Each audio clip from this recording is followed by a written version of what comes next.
कोल्हापुरात कॅफेच्या नावाखाली अश्लील चाळ्यांना प्रोत्साहन, पोलिसांच्या कारवाईत धक्कादायक प्रकार उघड. कोल्हापुरात कॅफेच्या नावाखाली प्रेमी युगुलांना एकांत उपलब्ध करून देत अश्लील चाळ्यांना प्रोत्साहन दिल्याचा प्रकार उघडकीस आला आहे. जुना राजवाडा पोलिसांनी टाकलेल्या छाप्यांमध्ये सोफे, उशा, चटया आणि बंदिस्त केबिनसह अनेक धक्कादायक बाबी समोर आल्या असून काही कॅफे चालकांविरोधात गुन्हे दाखल करण्यात आले आहेत. जुना राजवाडा पोलिसांची ही कारवाई सुरू असून गेल्या काही दिवसांत 12हून अधिक कॅफे आणि लॉजवर छापे टाकण्यात आले आहेत. संबंधित जोडप्यांच्या पालकांना बोलावून त्यांना समज देण्यात आल्याची माहिती जुना राजवाडा पोलीस ठाण्याचे निरीक्षक किरण लोंढे यांनी दिली.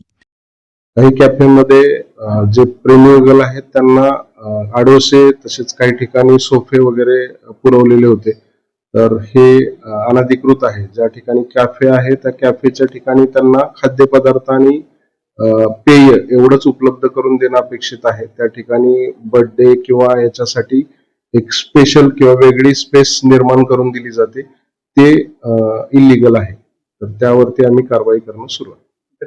त्या ठिकाणी आम्हाला सोफा मिळालेला आहे, काही ठिकाणी बेड्स आहे, उशा आहेत, अशा प्रकारच्या काही आम्हाला त्या ठिकाणी मिळालेल्या.